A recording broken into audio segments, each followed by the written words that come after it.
Hey, Stealthpants here, and today we're going to take a look at my black-white control deck, Take the Plunge. I created this deck 6 months ago and have been testing and tuning it ever since.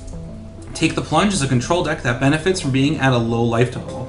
So we're going to take a look at one of the matchups that would seem hard for a deck with this strategy.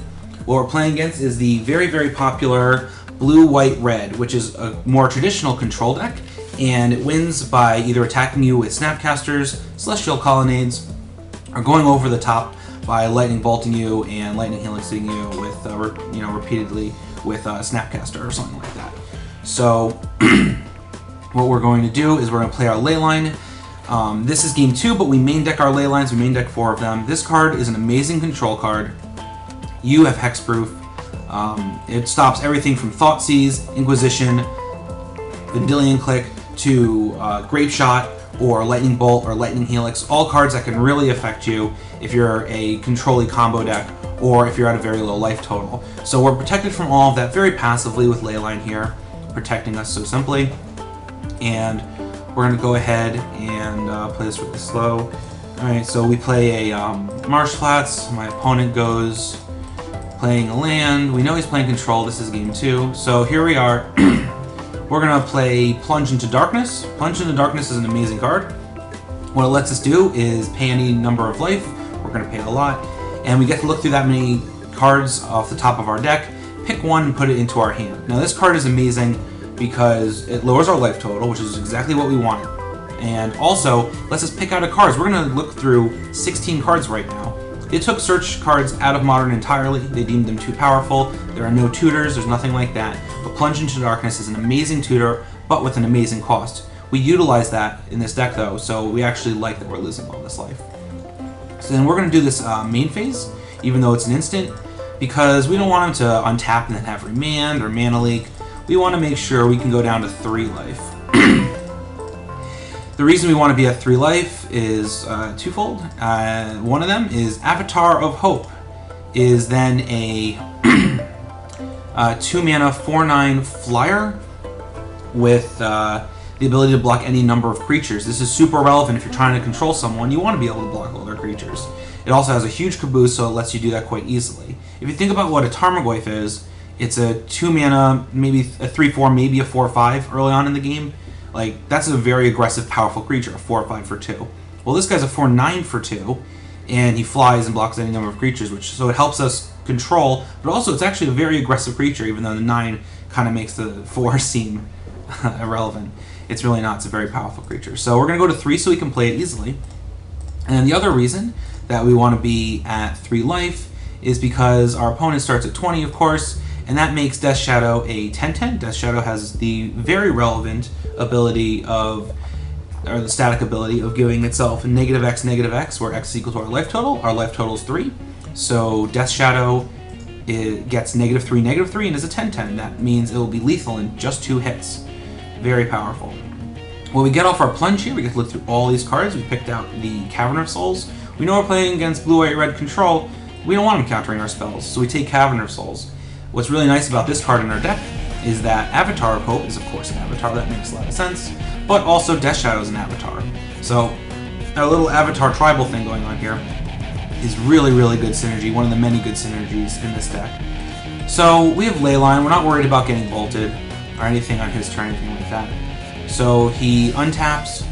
He plays a land untapped, which makes me think he's holding Mana Leak or something like that. We don't care about Mana Leak. We're not impressed.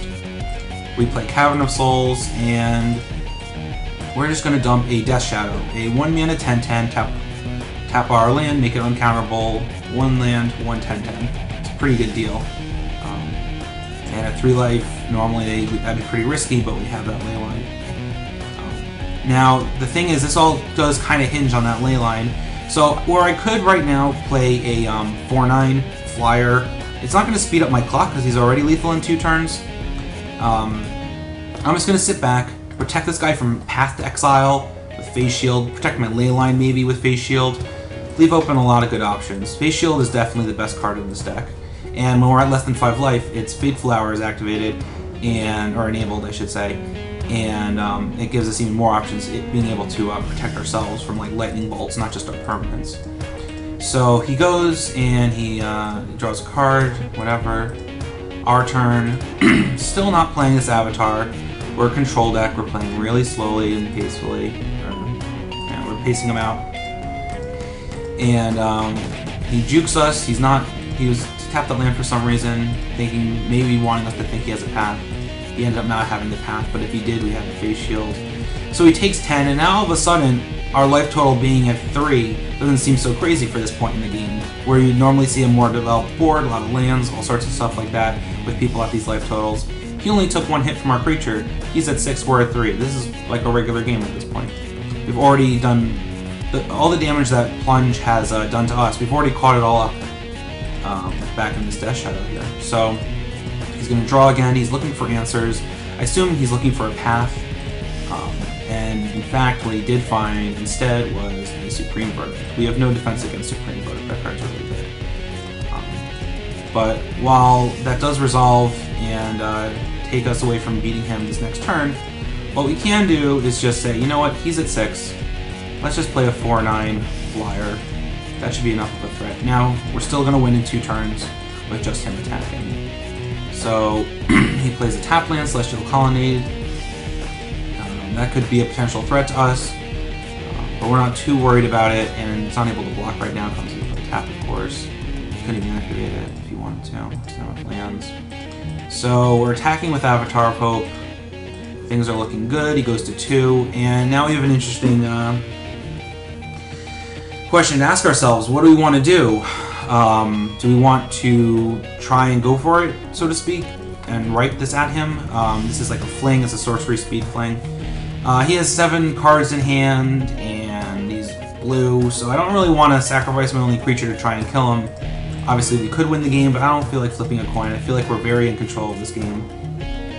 He plays Resto Angel. I guess he thinks right now that he's just going to attack it and win. And maybe if we have like a path or something, he'll counter it. But what you can't counter is Angel's Grace. Angel's Grace has Split Second, and this deck does a lot of very interesting things with Angel's Grace. Right now, we're just going to use it to not go below 1. It's going to stabilize us at 1, and now that puts him in a really awkward situation because he was planning on, probably since we started going to 3, he was planning on this Resto Angel cleaning this game up for him. So he can't play this untapped, which is good for us, and he just goes, he's tapping all his lands. I'm thinking, oh, maybe another Wrath, but that's not so bad. He's wrathing his own Angel. I'm not too worried about that. He just plays Tamiyo, and over here we know we've won because Tamiyo can't really do anything other than try and lock down our Avatar of Hope. But now that we've paced him out and we've played really cautiously and one thing at a time, you do your thing, we do our thing. You go Resto, we go Angel's Grace, whatever it is. You know, we go Shadow, you go Supreme Verdict. We're just going to trump him here, and he tries to Tamiyo out our Avatar of Hope, and we have Face Shield, and we're going to cast it, and he's going to concede. So we're going to go to game 3. Kahleya has won the game. Okay, so let me just show you this this next game right here. This is game 3 against the same opponent, and this game we still have Leyline, and I probably would have mulliganed into Leyline. It's a really strong play. I used to have Serum Powder in the deck because I wanted Leyline so bad, but you can just mulligan to it naturally. So we have our Leyline of Sanctity here, and it's protecting us passively just like it did before. And now it's game 3, and he's kind of lost to that Leyline before, so I'm thinking he's probably going to put in some Wear and Tears. That's a popular card right now. So you may be saying, well, you know what, Stealthpants, Death Shadow is really great, but not when you can't cast it when you're at 20. Well, we're going to resolve a Spellskite here, and you'll be surprised just how easily you actually can cast a Death Shadow when you're at 20 and have it live. Alright, so we're going to cast Inquisition of Kozilek to draw out a counter, or to just to see what's in his hand, get a feel for what's going on. He mana leaks the Kozilek, and we're fine with that. We think that's just great. We probably would have taken the counter anyways. You don't get to know his hand this way, but he's not going to be able to counter our Death Shadow. There's no 1 mana counter for a creature. So we're going to cast Death Shadow, and now we're at 20, and Death Shadow gets -X, -X, which is our life total, so he's going to get -20, -20. if he comes into play right now.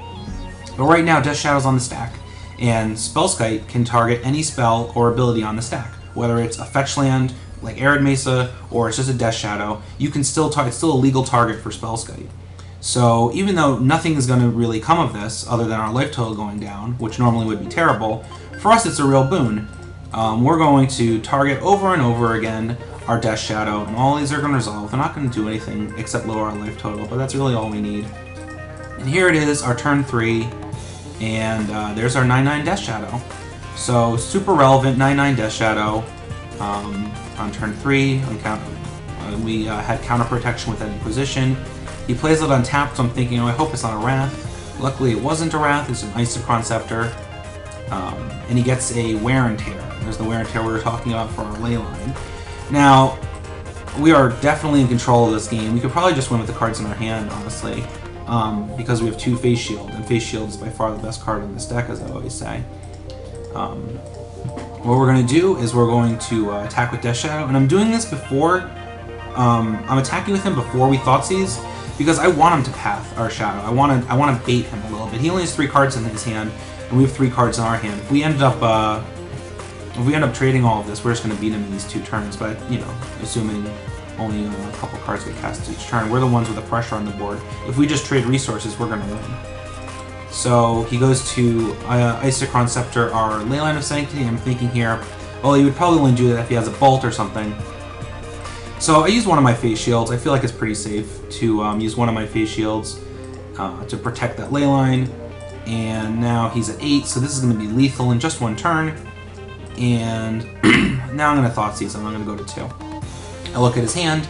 I see Snapcaster and Think Twice, and a land. Now he's going to have Snapcaster and 3 lands in addition to it next turn. And I'm thinking to myself, you know, Snapcaster is really good because it's card advantage. It's 2 cards in 1. It's a card in your graveyard and it's a, you know, it could be a threat or whatever. So whatever, you know, like a Path to Exile, I don't want him to draw Path and then be able to path me twice. I only have 1 Face Shield left, and I'm about to go to 2. So we're going to take the Snapcaster Mage, and that's going to not let him cast his Mana Leak or whatever.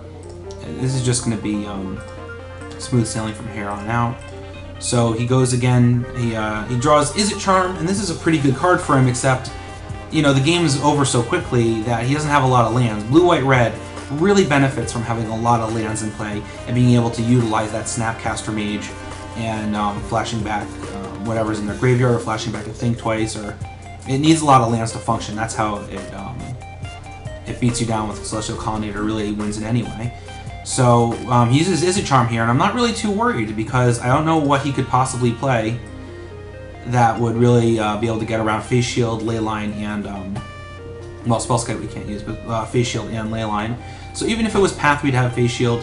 Even if he Isochron Sceptered, blowing up our Leyline and bolted us, we'd have Face Shield. Face Shield, it's everything. It just does everything you need it to do. This card's insane.